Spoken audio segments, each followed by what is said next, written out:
Hello everyone, আসসালামু আলাইকুম। কেমন আছেন সবাই? আই হোপ সবাই অনেক বেশি ভালো আছেন। আলহামদুলিল্লাহ আমিও আমার পরিবার পরিজন নিয়ে ভালো আছি। এই তো প্রতিদিনের মতো আবার একটি নতুন ব্লগ নিয়ে এসেছি আপনাদের মাঝে। আশা করি আজকের ব্লগটি আপনাদের অনেক বেশি ভালো লাগবে। আজকের ব্লগে সকালবেলা আর কি আমি এখানে সকালে নাস্তা রেডি করব। তো তার জন্য আর কি এখানে আজকে চিতই পিঠা বানাবো আর কি। তো চিতই পিঠা বানানোর জন্য আগে থেকে ডোটা রেডি করে নিয়েছি। তো এখন আর কি এক এক করে চিতই পিঠাগুলো বানিয়ে নেব। আর চিতই পিঠা কিন্তু আমাদের কম বেশি সবারই অনেক বেশি পছন্দ। বেশিরভাগ সময় কিন্তু শীতকালেই এই পিঠাটা বেশি খাওয়া হয়। শীতকালে কিন্তু মেরা পিঠা, চিতই পিঠা এই দুইটা পিঠাই বেশিরভাগ খাওয়া হয়, বাবা পিঠা।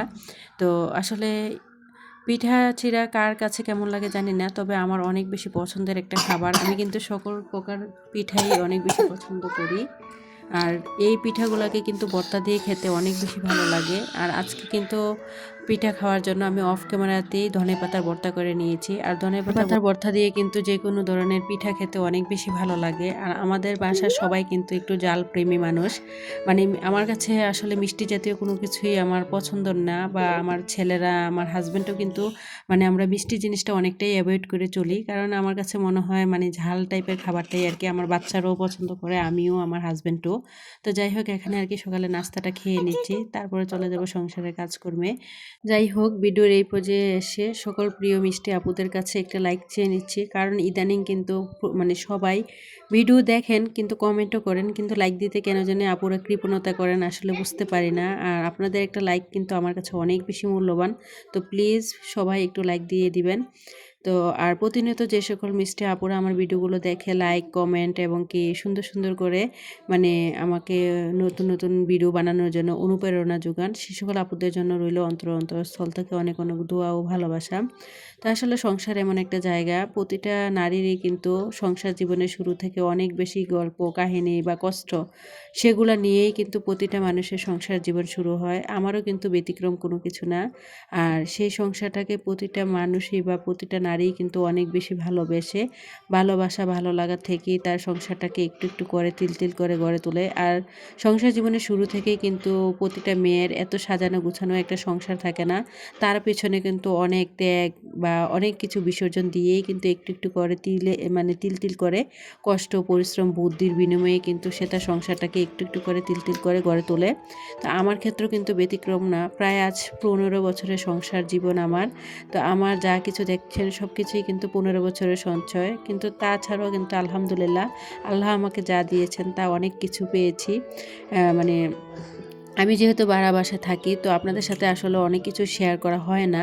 আমার কিন্তু দেশের বাড়িতে আমি নিজে জায়গা কিনে বাড়ি করেছি, বাড়ি করে ঘর করে কিন্তু অলরেডি মানে দেশের বাড়িতে কেউ থাকা হয় না। তো আমার কিন্তু মানে বাড়িতে যেই ঘর করেছি ওই বাড়িতে আর কি আমি 2 রুমের মধ্যে আমার যত মানে সামান ছিল সব কিছু রেখে আর 2 রুম আর কি আপাতত ভাড়া দিয়ে রেখেছি। আর ভাড়া দিয়ে আমি কিন্তু অন্যদের বাড়িতেই থাকি, কারণ অনেকে আবার বলবেন যে আপু তুমি নিজে বাড়ি করে আবার নিজেই অন্যের বাসায় ভাড়া থাকো।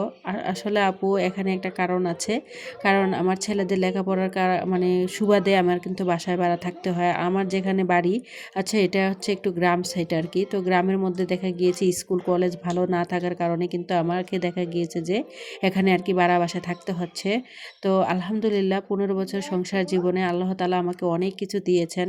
আর আল্লাহর লাখো মানে আল্লাহর প্রতি লাখো শত কোটিবার আলহামদুলিল্লাহ আলহামদুলিল্লাহ। আমার যা আছে অনেকের হয়তো তাও নাই, অনেকে হয়তো আফসোস করেন যে আমার জায়গায় আসার জন্য। আসলে পৃথিবীটাই এমন, আমরা যা যেই মানে অবস্থানে থাকি না কেন তা নিয়ে অনেকেই সন্তুষ্ট থাকি না। অন্যেরটা দেখে অনেক বেশি মানে মনে হয় যে ওনারা মনে হয় অনেক বেশি সুখী, আমি মনে হয় আমার মনে হয় কিছুই নেই, বা আমি মনে হয় দুঃখী। অনেকে এটাই ভাবে। তো যাই হোক, আমি একটা কথাই বলবো যে অবস্থানে থাকেন না কেন তা থেকে আল্লাহর প্রতি শুকরিয়া আদায় করবেন, আর আল্লাহর শুকরিয়ার মধ্যে অনেক বেশি বরকত পাওয়া যায়। তো যাই হোক, চলে এসেছি সংসারের কাজকর্মে। আর আপুদের একটা মানে গুড নিউজ জানাই যে আমার চ্যানেলে যে মনিটাইজটা অফ ছিল আলহামদুলিল্লাহ মানে আমার আজ 2 দিন হয়েছে মনিটাইজটা কিন্তু অন হয়ে গিয়েছে। তো সবার কাছে মানে কি বলবো, মানে যখন আমি দেখেছি যে আমার চ্যানেলে আবার মনিটাইজটা ফিরে এসেছে অনেক বেশি খুশি হয়েছি। তো আমার একটা আপু জানতে চেয়েছিল আর কি যে আমার চ্যানেলে মনিটাইজটা অন হয়েছে কিনা। তো সেই আপু আপুর সাথে সবাইকে জানিয়ে দিলাম, হ্যাঁ আপু আমার চ্যানেলটা ঠিক হয়ে গিয়েছে। সবাই অনেক বেশি দোয়া করেছে, তোমাদের জন্য অনেক অনেক দোয়া ও ভালোবাসা রইলো আমার অন্তরস্থল থেকে। তো যাই হোক, চলে আসি ভিডিওর মূল টপিকে। আসলে নিম্ন মধ্যবিত্ত পরিবারে সংসার খরচ বাঁচিয়ে টাকা জমানোর আজকে কিছু দারুণ দারুণ আইডিয়া দেব। আশা করি ভিডিওটা তোমাদের অনেক বেশি উপকারে আসবে। আসলে বর্তমান সময়ে এসে আমরা কিন্তু বেশিরভাগ, এখন বর্তমান সময়ে বেশিরভাগ মানুষই দেখবে মধ্যবিত্ত বা নিম্নবিত্ত, আর নিম্নবিত্তদের অবস্থা আর মধ্যবিত্তদের অবস্থাতে একদম নাজেহাল অবস্থা। কারণ এখন কিন্তু মানে বর্তমান সময়ে এসে দ্রব্য মূল্যের ঊর্ধ্বগতিতে সব কিছুর দাম কিন্তু অনেক বেশি। তো এই বর্তমান সময়ে এসে আমরা যারা মধ্যবিত্ত আছি, নিম্নবিত্ত আছি, তারা কিন্তু সংসার চালানোটা অনেক বেশি কষ্টসাধ্য। তো অল্প কিছু দারুণ দারুণ আইডিয়া আছে যেগুলো মানলেই কিন্তু আমরা চাইলে সংসার খরচ বাঁচিয়েও কিন্তু টাকা জমাতে পারি। আর সেগুলো হচ্ছে, আসলে আমাদের প্রতিটা মানুষেরই উচিত তার আয় অনুযায়ী ব্যয় করা। আপনার ইনকাম যেমন, অবশ্যই চেষ্টা করবেন সেই ইনকাম অনুযায়ী খরচ করার জন্য। আপনার ইনকাম বেশি হলে অবশ্যই বেশি টাকা খরচ করবেন, আবার ইনকাম যদি কম হয় অবশ্যই সীমিত টাকার মধ্যে কিন্তু সবসময় চেষ্টা করবেন আপনার সংসারটাকে ম্যানেজ করার জন্য। আর দেখা গিয়েছে যে আপনি যদি একটু হিসেব করে, বুদ্ধি করে, যদি একটু কষ্ট করে চলেন, আপনার হিসাবের টাকা থেকেও কিন্তু আপনি চাইলে প্রতি মাসে কিন্তু 1 থেকে 2 হাজার টাকা, আর বেশি না পারলেও কিন্তু যারা একদম ইনকাম একদমই কম, তারা মানে 500 টাকা হলেও কিন্তু দেখবেন যে মানে আয় করতে পারবেন। সবসময় চেষ্টা করবেন মাসের শুরুতে আপনার ইনকাম অনুযায়ী 500, 1000, 2000 যে যতটুকু পারেন সবসময় সঞ্চয় করে রাখার জন্য। সেটা হোক ব্যাংকে, না হোক মাটির ব্যাংকে, না হোক প্লাস্টিকের ব্যাংকে। আর সবসময় কিন্তু এভাবে করে টাকা জমালে দেখবেন একদিন 1 টাকা 2 টাকা করতে করতে কিন্তু একটা সময় দেখবেন অনেক টাকার মালিক হয়ে যাবেন। তো যাই হোক, তারপরে আরেকটা আইডিয়া হচ্ছে, সবসময় চেষ্টা করবেন যাদের বাচ্চারা ছোট আছে, লেখাপড়া করে মাত্র নিউ, যাদেরকে একদম নতুন স্কুলে দেবেন, তো সবসময় চেষ্টা করবেন তাদেরকে আসলে প্রাইভেট কোনো স্কুলে না দিয়ে আশেপাশে যদি কোনো মানে সরকারি স্কুল থাকে সেখানে লেখাপড়া করানোর জন্য। কারণ প্রাইভেট স্কুলে কিন্তু এখন লেখাপড়ার বিনিময়ে কোনো কিছু হয় না, অথচ কিন্তু টাকা প্রচুর পরিমাণে কিন্তু একটা বাচ্চার পেছনে অনেক টাকা পয়সা কিন্তু খরচ করতে হয়। আর এখন কিন্তু বর্তমান সময়ে লেখাপড়া বলতে কোনো কিছু নেই, ব্যবসার লেখাপড়া। মানে যেখানেই যাবেন শুধু টাকা টাকা, মানে 2 হাতে আপনাকে টাকা ডালতে হবে। তো আমি মনে করি কি বাচ্চাদেরকে প্রথম দিকেই আর কি শুরুতে যদি মানে প্রাইভেট স্কুলে না দিয়ে, কেজি স্কুলে না দিয়ে যদি প্রাইমারি স্কুলে লেখাপড়া করান। আর এখন বর্তমান সময়ে এসে কিন্তু প্রাইমারি স্কুলগুলোতেও ভালো, মানে ভালো মানের লেখাপড়া হয়।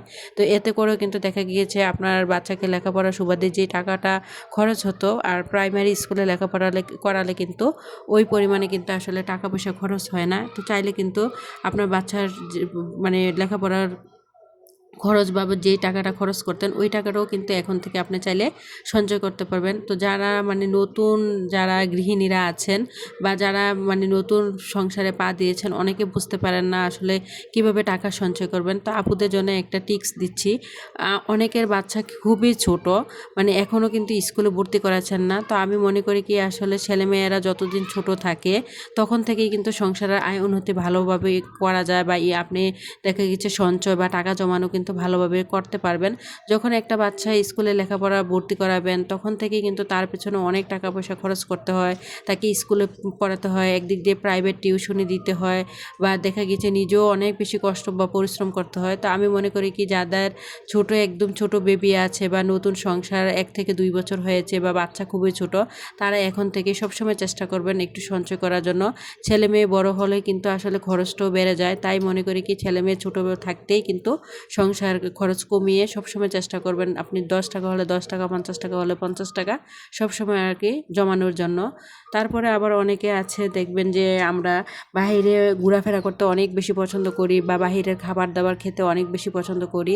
এই বাজে অভ্যাসগুলা মানে বন্ধ করে নিজেদেরকে এগুলা থেকে বিরত রেখে সবসময় চেষ্টা করবেন মানে বাইরে ঘোরাঘুরি একটু বন্ধ করে দেওয়ার জন্য।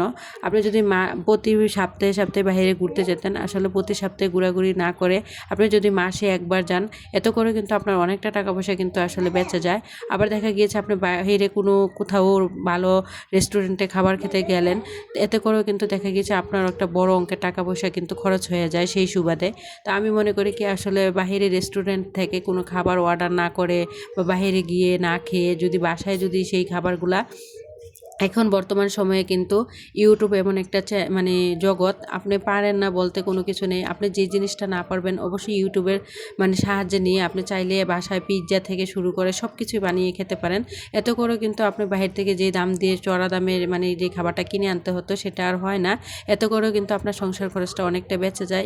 এভাবে করেও কিন্তু আপনি চাইলে সংসার খরচ থেকে অনেকটা টাকা আসলে আপনি জমাতে পারেন। আবার আমরা অনেকে আছি, অনেক গৃহিণীরা অনেক বেশি অলসতা করি বা নিজে পরিশ্রম করতে পছন্দ করি না, কষ্ট করতে পছন্দ করি না, হেল্পিং হ্যান্ড খালা দিয়ে কাজ করায়। আসলে আমি মনে করি কি একজন হেল্পিং হ্যান্ড খালাকে দিয়ে যখন কাজ করান, দেখা গিয়েছে তাকে কিন্তু প্রতিটা কাজের জন্য মানে আলাদাভাবে টাকা দিতে হয়। ঘর মোছার জন্য আলাদা, কাপড় ধোয়ার জন্য আলাদা, বা বাসায় মানে ধোয়া মোছা করার জন্য আলাদা। তো আমি মনে করি কি একটা হেল্পিং হ্যান্ড খালাকে প্রতি মাসে 2 থেকে 3 হাজার টাকা যারা শহরের দিকে থাকেন অবশ্যই দিতে হয়। তো আমি মনে করি কি এইভাবে করে আসলে হেল্পিং হ্যান্ড খালাকে টাকা না দিয়ে আমরা যদি একটু কষ্ট করে পরিশ্রম করে সংসারের টাকাগুলো যদি নিজেরাই একটু কষ্ট করে বুদ্ধি করে সংসারের কাজগুলো করে সেই টাকাগুলো যদি নিজেরাই জমিয়ে রাখি, হাজব্যান্ডের কাছ থেকে নিলাম, নিয়ে কিন্তু সেই টাকাটা জমালাম, এতে করে কিন্তু দেখা গিয়েছে নিজেদেরই লাভ। এতে করে দেখা গিয়েছে বছর শেষে কিন্তু আপনার অনেক টাকা পয়সা কিন্তু আসলে এইভাবেই করে জমা হয়। তো আমরা কিন্তু আসলে বুঝতে পারি না সংসারের কোন কোন খাত থেকে আসলে চাইলেই আমরা টাকা জমাতে পারি। আবার দেখা গিয়েছে গৃহিণীরা ধরেন প্রতি সপ্তাহে চেষ্টা করবেন একদিন হলেও কিন্তু ডাল ভর্তা এভাবে করে সংসারটা চালাতে। আপনি যদি প্রতি সপ্তাহে দেখা গিয়েছে প্রতিদিন মাছ মাংস রান্না করেন, এতে করে কি কিন্তু সংসার খরচটা অনেকটাই বেড়ে যায়। তো আপনারা যদি এক এক দিন এক এক রকম খাবারের তালিকা তৈরি করেন, দেখা গিয়েছে একদিন মাছ, একদিন মাংস, একদিন শাকসবজি, একদিন ডাল ভর্তা এভাবে করে যদি চালান, এতে করেও দেখা গিয়েছে যে আপনার সংসার খরচটা অনেকটাই কমে যায়। এতে করেও কিন্তু দেখা গিয়েছে আপনি সংসার খরচ থেকে অনেকটা টাকা পয়সা বাঁচাতে পারেন। তো আমরা যদি এই দারুণ দারুণ কিছু কিছু আইডিয়াগুলো আসলে মেনে চলি, এভাবে করে চললেই কিন্তু দেখা গিয়েছে সংসার খরচ থেকে আমরা 10 টাকা পারি, 20 টাকা পারি, 50 টাকা পারি, এভাবে করে কিন্তু আসলে চাইলে জমাতে পারি। আর সেই টাকাগুলো কিন্তু একদিন আমাদের বিপদের দিনে অনেক বেশি বন্ধু হয়। টাকা পয়সা এমন একটা জিনিস, টাকা পয়সা না থাকলে এই পৃথিবীতে কিন্তু কারো কোনো মূল্য নেই। আপনার টাকা আছে এই পৃথিবীতে, সবার আগে আপনাকেই সবাই মূল্যায়ন করবে। আপনি যতই শিক্ষিত থাকুন না কেন বা যতই ভালো মানুষ থাকেন না কেন, এই বর্তমান সময়ে ভালো মানুষের কোনো দাম নাই বা শিক্ষিতেরও কোনো দাম নাই। সবচেয়ে আগে আমি দেখেছি যে যারা পয়সাওয়ালা বেশি তাদেরই দাম বেশি, তাদেরকেই সবাই মানে সামনে সামনে রাখেন। যে কোনো বিয়ে শাদী অনুষ্ঠান বা মানে যে কোনো প্রোগ্রামেই দেখবেন মানে পয়সাওয়ালা লোকদেরকে বেছে বেছেই কিন্তু আসলে দাওয়াত করা হয়। তো এই সমাজে যদি আপনি একজন ভালো মানুষ হিসেবে বা ভালো পরিচয় নিয়ে বাঁচতে চান, অবশ্যই আপনার জীবনে কিন্তু টাকা পয়সা থাকাটা অনেক বেশি জরুরি। আপনি যদি এই সমাজে মানে মাথা উঁচু করে বাঁচতে চান, তাহলে অবশ্যই আপনাকে কিন্তু টাকা পয়সা থাকাটা অনেক বেশি মানে আমি মনে করি কি মূল্যায়ন বা মূল্যবোধ। আপনার দেখা গিয়েছে একটা বিপদে পড়ে দেখেন, সবচেয়ে আগে কিন্তু আপনার কাছের মানুষের চেয়েও টাকাটা বেশি প্রয়োজন হবে। তো আমি মনে করি কি একটু হিসেব করে বুদ্ধি করে কষ্ট করে পরিশ্রম করে যদি আমরা গৃহিণীরা একটু চলি, আমরা কিন্তু সংসারে বিভিন্ন খাত থেকে একটু একটু করে কিন্তু 10 টাকা 20 টাকা 50 টাকা 100 টাকা করে এভাবে করে কিন্তু টাকা জমিয়ে একদিন কিন্তু অনেক টাকা পয়সার মালিক হতে পারি। তাই আমি মনে করি কি প্রতিটা গৃহিণীরই উচিত সংসারের বিভিন্ন মানে খাত থেকে একটু নিজে কষ্ট করে হলেও পরিশ্রম করে হলেও টাকা পয়সা জমানোর জন্য। তো যাই হোক, আপনাদের সাথে কথা বলতে বলতে কিন্তু দুপুরে রান্না করে নিয়েছিলাম, হয়তো দেখেছেন বিরিয়ানি রান্না করেছি আজকে, যেহেতু এটা শুক্রবারের ভিডিও আর কি ছিল। তো আমাদের বাসায় কালকে কারেন্ট ছিল না, যার কারণে আসলে আমি ভিডিও ঠিকমতো এডিট করতে পারিনি, ভয়েস দিতে পারিনি, যার কারণে ভিডিও কালকে আপলোড দিতে পারিনি। তাই আর কি আজকে ভিডিওটা দিচ্ছি। তো আসলে শুক্রবার আসলে সবার বাসায় ভালো মন্দ সব কিছু রান্না করা হয়, আর আমি কিন্তু সবসময় চেষ্টা করি নিজে একটু কষ্ট করে হলো পরিশ্রম করে হলো বাচ্চাদেরকে খুশি রাখার জন্য, বাচ্চাদের পছন্দের খাবারগুলো তৈরি করার জন্য। বাইরে থেকে কখনোই কিন্তু আমি খাবার অর্ডার দিয়ে আনি না। সকালের নাস্তা থেকে শুরু করে বিকেলের নাস্তা, দুপুরের রান্না বান্না সব কিছুই কিন্তু আমি বাসায় একটু নিজে কষ্ট করে করি। এতে করেও কিন্তু আমার সংসার খরচটা অনেকটাই বেঁচে যায়। আপনারা চাইলে এই দারুণ দারুণ আইডিয়াগুলো কাজে লাগিয়ে আপনাদের সংসার খরচ থেকেও কিন্তু অনেক টাকা পয়সা আসলে জমাতে পারেন। আশা করি ভিডিওটা আপনাদের অনেক বেশি উপকারে আসবে। তো যাই হোক, এখানে কিন্তু আমার ছেলেরা নামাজ থেকে চলে এসেছিলো, তো তাদেরকে কিন্তু এখানে আমি বিরিয়ানি দিয়ে দিয়েছিলাম। তারপরে আর কি আমি খেয়ে নেব, আমার মেয়েকেও খাইয়ে দেব। আর বিরিয়ানি কিন্তু সব বাচ্চাদেরই অনেক বেশি পছন্দ। তারপরে আবার ভিডিওর এই পর্যায়ে এসে বলি, যারা এখনও ভিডিওটিতে লাইক দিতে বলে গিয়েছেন, প্লিজ একটি লাইক দিয়ে অবশ্যই কন্টিনিউ করবেন। তো যাই হোক, আজকের মতো ভিডিওটা এখানে শেষ করলাম। আমার পরবর্তী ভিডিও দেখার আমন্ত্রণ জানিয়ে সবাই ভালো থাকবেন। খোদা হাফেজ, আসসালামু আলাইকুম।